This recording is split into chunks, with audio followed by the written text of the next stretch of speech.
Hello साथियों, नमस्कार। आपने देखना शुरू कर दिया आपका अपना YouTube channel DS Mishra official और आपके अपने चैनल पर एक नए वीडियो के साथ आपका पुनः हार्दिक स्वागत है। और अभी का जो वीडियो आपके लिए लेकर के आया हूं वह बहुत ही आपके लिए महत्वपूर्ण होने वाला है और बहुत ही जरूरी सूचना के साथ होने वाला है। और यह वीडियो जो होगा वह संबंधित होगा कि बिहार राज्य के राज्याधीन सभी विभागों में जो नई बहाली आनी है उसकी पूरी डिटेल्स के साथ मैं आया हूँ कि किस विभाग में कितने स्वीकृत बल हैं, वर्तमान में कार्यरत कितने लोग हैं और रिक्ति कितनी किस विभाग में बन सकती है और किस विभाग में कितनी सीटें खाली हैं और कब तक यह बहाली होगी, और साथ ही साथ कौन लोग किस विभाग की बहाली में शामिल हो सकते हैं, किनको कब तैयारी में लग जाना चाहिए, और साथ ही साथ जो बिहार में यह बहालियों का भर्तियों का पिटारा खुलने वाला है इसका लाभ युवाओं को कब तक और कैसे मिलने वाला है, इन सभी बिंदुओं पर एक एक करके आज के वीडियो में मैं बात करने वाला हूं। तो वीडियो आपके लिए महत्वपूर्ण हो जाने वाला है, वीडियो में अंत तक बने रहेंगे। और यदि चैनल से अब तक नहीं जुड़ पाए होंगे तो चैनल को सब्सक्राइब करके बेल आइकन को प्रेस कर लेंगे, क्योंकि यह चैनल जो है पूर्णतः छात्र अभ्यर्थी जगत को ही समर्पित चैनल है और सभी आपके लिए अपडेट खबरें इस पर आती रहती हैं।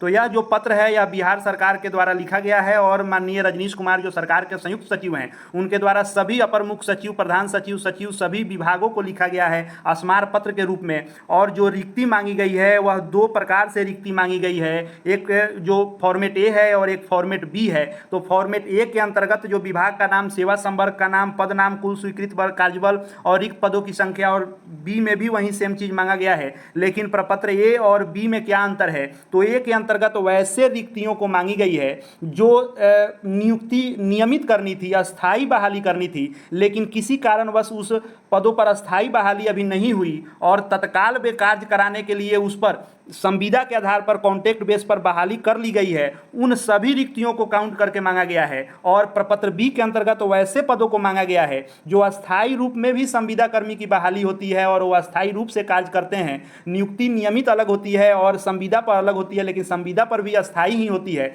तो इस तरह से उसको बी के अंतर्गत, और जिस पर नियमित होनी थी लेकिन तत्काल काम चलाने के लिए बहाली की गई, उन सभी पदों को रिक्त मान करके प्रपत्र ए के अंतर्गत मांगा गया है। तो हम लोग देख लेते हैं कि जो यह दोनों प्रपत्र में मांगा गया है उसके अनुसार जो रिक्ति आई है वह किस विभाग में कितनी है और कैसी बहाली होगी, कब तक होनी है। तो सबसे पहला जो विभाग है वह शिक्षा विभाग है। जैसा कि आप जान रहे हैं कि राज्य में सबसे अधिक वैकेंसी देने वाला कोई विभाग है तो शिक्षा विभाग है, क्योंकि शिक्षकों की काफ़ी संख्या की आवश्यकता होती है और लगातार जो बहाली भी चलती है वह इसी के अंतर्गत चलती है। 6 चरणों तक नियोजन के रूप में हुई थी और 7वें चरण से जो बीपीएससी के तहत हो रही है, ट्री 1, ट्री 2 हो चुकी है, ट्री 3 होने वाली है और ट्री 4 भी अगस्त में होने वाला है। तो कुल जो स्वीकृत बल हैं, यानी कुल जो पद होने चाहिए शिक्षा विभाग में वह 8,35,504 होने चाहिए, लेकिन वर्तमान में जो कार्यरत बल हैं वह 6,17,913 पद पर लोग कार्यरत हैं। तो जो रिक्ति बन रही है वह 2,17,591 बन रही है, यानी 2,17,000 रिक्ति जो है शिक्षा विभाग में खाली है। इसमें जो शैक्षणिक पद हैं, शिक्षक के पद हैं और गैर शैक्षिक पद भी जो है इसमें, चाहे वह लिपिक इत्यादि हो, उन सभी पदों को इसमें शामिल किया गया है और 2,17,591 पद हैं। स्वास्थ्य विभाग की बात कर लें तो टोटल जो पद इसमें है वह 1,39,946 है, जबकि अभी मात्र कार्यरत जो हैं वह 74,212 लोग कार्यरत हैं। इसमें जो रिक्ति है वह 65,734 है, यानी शिक्षा विभाग के बाद स्वास्थ्य विभाग में भी बड़ी वैकेंसी आने वाली है। और इसके अंतर्गत जो भी आपको टेक्निकल पोस्ट हो, नॉन टेक्निकल पोस्ट हो, यानी लिपिक इत्यादि से लेकर नर्स, डॉक्टर, सभी की बहाली इसमें होनी है। अगला जो है वह है गृह विभाग। गृह विभाग के अंतर्गत आप जान रहे हैं कि पुलिस इत्यादि की बहाली होती है और शिक्षा विभाग के बाद कोई अगर डिपार्टमेंट है जो हमेशा बहाली देता है तो वह गृह विभाग के अंतर्गत पुलिस की बहाली होती है। तो 1,37,880 स्वीकृत पद हैं, जिसमें से अभी वर्तमान में 9,96,466 पदों पर लोग कार्यरत हैं। 1,37,880 टोटल है, जिसमें 41,414 पद वर्तमान में खाली हैं। इसके अंतर्गत गृह विभाग में कार्य करने वाले जो कर्मचारी हैं उनकी संख्या है, पुलिस की संख्या है, सब इंस्पेक्टर यानी दरोगा इत्यादि के पद भी इसमें शामिल हैं। चौथा जो है ग्रामीण विकास विभाग, इसके अंतर्गत भी बहाली अच्छी खासी होनी है। 33,687 जो है टोटल पद है, जिसमें से 21,903 वर्तमान में कार्यरत लोग हैं और 11,784 इसमें रिक्ति खाली है। अब आप यहाँ जो अभियुक्ति में देखेंगे कि 2022 तक जो इसको भेजा गया है, तो इसका मतलब यह है कि बहुत सारे जो इसमें रिक्तियों की गणना है वह 2022 तक ही करके भेजी गई थी और 2021 तक ही या 2023 तक ही, लेकिन पुनः स्मार पत्र के माध्यम से जो रिक्ति मंगाई जा रही है, उसका अर्थ यह हुआ कि अब इसमें रिक्ति और बढ़ेगी। और हम लोग ये भी देखेंगे कि वर्तमान में टोटल कितनी रिक्ति बन रही है और बढ़ने के बाद यह रिक्ति कितनी बन सकती है।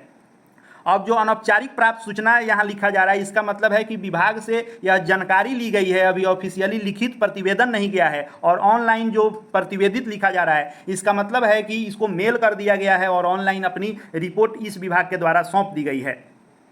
हमने ग्रामीण विकास विभाग देख लिया था। उसके बाद जो पांचवा है नगर विकास एवं आवास विभाग, इसके अंतर्गत 2743 पद हैं स्वीकृत, 795 पर लोग कार्यरत हैं, 1948 लगभग 2000 पद इसमें खाली हैं। फिर अगला पंचायती राज के तहत हम लोग देख लें तो पंचायती राज के अंतर्गत जो है 14,331 पद जो हैं वह टोटल स्वीकृत हैं, जिसमें से 8,780 लोग कार्यरत हैं, 5,551 पद खाली हैं। इसमें जो आप देखेंगे कि ये सभी जो बहालियां होंगी ये विभिन्न आयोगों के द्वारा होंगी। विभाग अपना रिक्ति सौंप देगा, पद के अनुसार जो है जो इसका बंटवारा होगा वह पद के अनुसार होगा। जो ऊपर वाले पद होंगे वे सभी बिहार लोक सेवा आयोग यानी बीपीएससी के माध्यम से इसको भरे जाएंगे। साथ ही साथ जो बिहार कर्मचारी चयन आयोग है उसके निचले स्तर के पद बिहार कर्मचारी चयन आयोग द्वारा भरे जाएंगे। अब बिहार कर्मचारी चयन आयोग के द्वारा भी स्नातक स्तरीय जो होंगे पद उसको अलग लिए जाएंगे, इंटर स्तरीय पद जो होंगे उसको अलग लिए जाएंगे। और साथ ही साथ अब जो आपको प्यून की भी बहाली होनी है, परिचारी की भी बहाली होनी है, वह भी अब पहले जो अनुभव के आधार पर उम्मीदवार प्यून में जो काम करते थे उन लोगों के सेवा के आधार पर होती थी। अब उस बहाली को भी फ्रेश बहाली के तौर पर लेना है, तो जो मैट्रिक स्तर पर होगा वो भी बिहार कर्मचारी चयन आयोग द्वारा किया जाना है। तो विभिन्न परीक्षा आयोगों के द्वारा बिहार सरकार इन सभी पदों को भरने जा रही है। अगला कृषि विभाग है, इसमें 5,313 टोटल पद हैं, जिसमें 2,298 लोग कार्यरत हैं, 3,015 कार्यरत है। वैसे ही इन सभी का आप देख सकते हैं कि किसमें कितना पद है। मुख्य को हम लोग देख लेते हैं कि भवन निर्माण में भी 3,828 रिक्ति अभी खाली है। मंत्रिमंडल सचिवालय विभाग जो आपको स्नातक स्तरीय के अंतर्गत भी आएगा, जो बहुत ही जल्द बहाली आने जा रही है, लगभग 25,000 के लगभग पद उसमें खाली हैं। सभी विभागों को मिला करके जो बिहार एसएससी के द्वारा लिया जाने वाला है उसमें यह 2,994 यानी 3,000 के लगभग मंत्रिमंडल सचिवालय का भी पद उसमें होगा। वाणिज्य कर का भी आपको लगभग 1,500 के लगभग बहाली है। ऊर्जा विभाग में 5,563 पद खाली हैं। वैसे ही आप सभी विभागों का यह देख लेंगे कि किसमें कितना पद खाली है। खाद्य एवं उपभोक्ता में भी 6,261 है। और जो देख लें जो बड़ी बहाली होनी है वह लघु जल संसाधन विभाग है, इसमें भी 9,392 कुल पद हैं स्वीकृत, जिसमें मात्र 1,844 लोग कार्यरत हैं, 7,548 7,500 पद अभी खाली हैं और यह और बढ़ने वाले हैं। यह सभी पद जो हैं और बढ़ेंगे। अनुसूचित जाति एवं अनुसूचित जनजाति कल्याण विभाग के अंतर्गत जो विद्यालय खोले गए हैं उनमें भी वैकेंसी है और इस विभाग के अंतर्गत भी निम्न वर्गीय लिपिक, उच्च वर्गीय लिपिक, प्यून इत्यादि सभी की बहाली होनी है और 7,163 पद खाली हैं। वैसे ही समाज कल्याण विभाग ये भी एक महत्वपूर्ण पद होता है, जिसके अंतर्गत CDPO इत्यादि सभी इसी में आते हैं और इसमें जो बहाली है वह 10,844 लगभग 11,000 पदों पर बहाली होनी है। वहीं आप बात कर ले जल संसाधन विभाग, तो इसमें भी बड़ी बहाली है, 13,712 बहाली होनी है।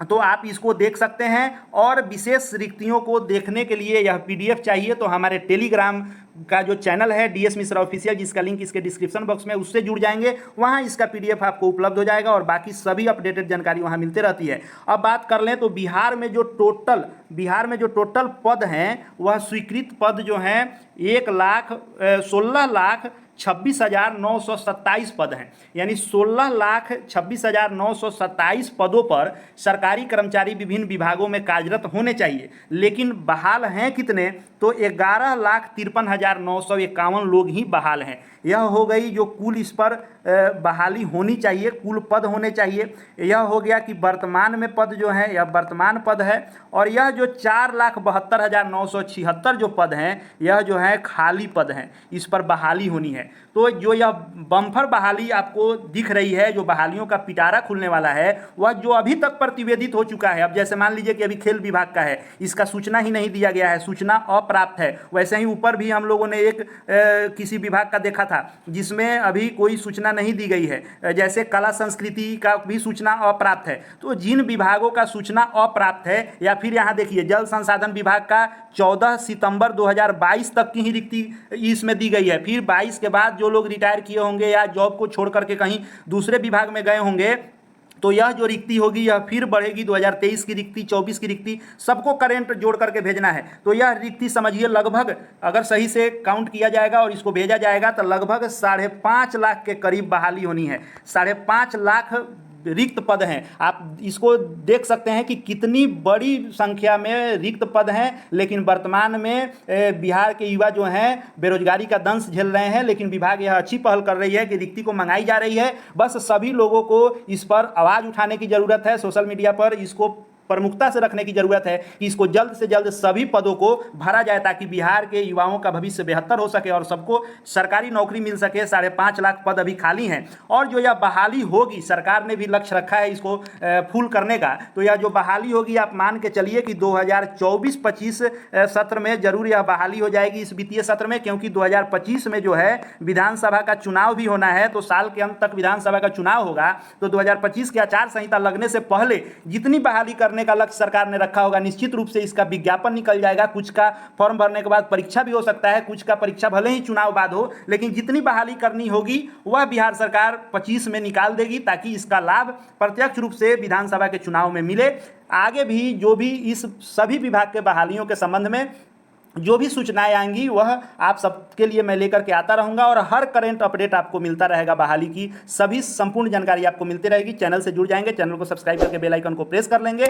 और यह बता दूं कि जो लोग स्नातक स्तरीय बहाली की तैयारी कर रहे हैं वो भी लग जाएं। सभी विभागों में स्नातक स्तरीय पद हैं और आपको वह चाहे बिहार लोक सेवा आयोग के अंतर्गत जो बहाली आएगी, जो पद होंगे वो भी आपके लिए होंगे। बिहार एसएससी बीएसएससी से आएंगे वो भी होंगे। जो लोग टेक्निकल पोस्ट वाले होंगे, इंजीनियर इत्यादि की भी बहाली आनी है। और जो लोग आपको मेडिकल के क्षेत्र में जो अपना कोर्स किए होंगे, तैयारी कर रहे होंगे, या फिर जो आपको परिवहन विभाग के अंतर्गत होगा जिसमें डीएल इत्यादि लगता है, उन सब की तैयारी आप अपनी करते रहें। और सभी लोग सभी विभागों में परिचारी यानी आदेशपाल प्यून की भी बहाली होनी है मैट्रिक पास पर, क्योंकि अब प्यून की भी बहाली प्रत्यक्ष रूप से कंपटीशन पर होने वाली है, परीक्षा लेके होगी। तो चाहे आप मैट्रिक किए हों और मैट्रिक पर ही बहाली की तैयारी कर रहे हो, या इंटर किए हों या स्नातक किए हों, या फिर आपके पास बीटेक इत्यादि पॉलिटेक्निक या मेडिकल क्षेत्र कोई भी टेक्निकल डिग्री हो, यानी आप किसी भी परीक्षा की तैयारी कॉम्पिटिटिव तैयारी में हैं, तो आप जी जान से लग जाइए, जुट जाइए तैयारी में। साल भर के अंदर में आपको